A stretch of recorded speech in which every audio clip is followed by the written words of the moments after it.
Deuxième grand titre de l'actualité, l'inquiétude grandissante en RDC et en Ouganda autour de la progression d'une nouvelle épidémie d'Ebola, notamment dans la province de l'Ituri en RDC. Déjà 80 morts suspects en RDC et un mort en Ouganda selon les autorités sanitaires. Mais c'est un bilan qui évolue. Et pour la RDC, c'est déjà la 17e épidémie d'Ebola que connaît le territoire depuis 50 ans. Nous en parlons ce soir avec Jean Kaseya. Bonsoir. Bonsoir. Vous êtes directeur général du Centre africain de contrôle et de prévention des maladies. Vous êtes à Genève. D'abord de la pédagogie. Pouvez-vous nous décrire et nous rappeler les symptômes du virus Ebola? Le virus Ebola, c'est une fièvre hémorragique. Donc, on a les symptômes de la fièvre et puis on a les symptômes de la grippe qui sont là. Et après, il y a les hémorragies qui s'en ajoutent et c'est cela qu'on appelle fièvre hémorragique. Que sait-on de cette nouvelle souche, de son séquençage et de sa dangerosité? Bon, il faut d'abord se dire que nous avons plusieurs souches pour Ebola. La plus tueuse, c'est ce qu'on appelle la souche Zaïre. Et heureusement pour nous, nous avons pu trouver des médicaments et des vaccins pour la souche Zaïre. Mais cette souche, elle est récente, mais elle n'est pas nouvelle, puisqu'il faut se dire que Bundibugyo, c'est le nom même d'un district en Ouganda où l'épidémie a été découverte pour la première fois en 2007, 2010, 2008. Et puis la deuxième vague de cette épidémie, c'était en 2012 à la province orientale, à RDC, dans une zone qu'on appelle Isiro. Donc ça, c'est la troisième vague que nous avons. Mais quand on regarde en termes de létalité, on voit qu'on a déjà sur près de 336 cas qu'on dit reportés, qu'on est en train d'investiguer. Il y a déjà 87 décès et ça c'est énorme et c'est une létalité élevée qu'on ne pouvait pas supposer pour Bundibugyo. Oui, d'autant plus, Jean Kaseya, qu'il n'y a pas de vaccin pour contrer cette souche.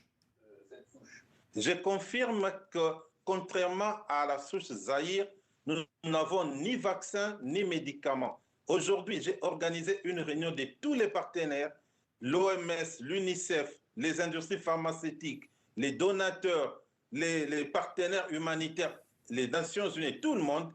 Et nous avons pu avoir des résultats par rapport au progrès. Nous avons quelques candidats vaccins, on a quelques candidats médicaments, qui vont nécessiter quelques études et je suis en contact avec le ministre de la Santé de la RDC, le ministre de la Santé de l'Ouganda, leurs équipes, mais aussi j'étais dans cette réunion avec le ministre du Soudan du Sud, puisque c'est un pays qui est aussi à la frontière de l'Ituri. Donc nous avons des progrès qui peuvent se réaliser, mais je confirme qu'à l'heure actuelle, nous n'avons que des mesures de santé publique, car il n'y a pas de médicaments, il n'y a pas de vaccins. Et est-ce qu'on a pu identifier le patient zéro?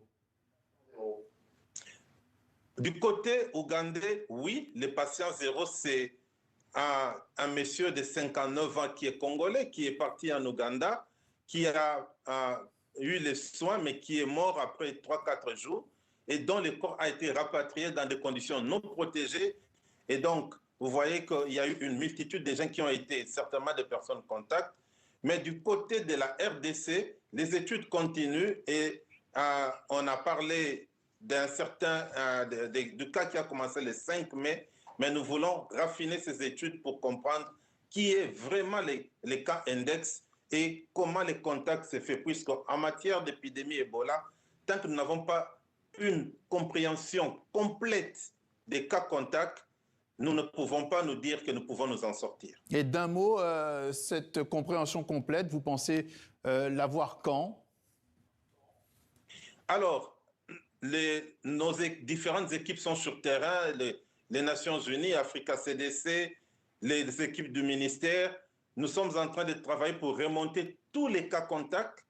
Et pour le moment, je pense qu'on est encore dans la phase active et les données que je vous donne maintenant vont certainement changer. On est encore dans la phase active de l'épidémie et je vais considérer que cette épidémie devient encore plus sérieuse si elle sort de l'Ituri. Si elle sort de l'Itourie, elle devient encore plus sérieuse. Le docteur Jean Kasseya, directeur général du Centre africain de contrôle et de prévention des maladies. Merci pour ces précisions. Merci d'être passé par notre journal sur TV5.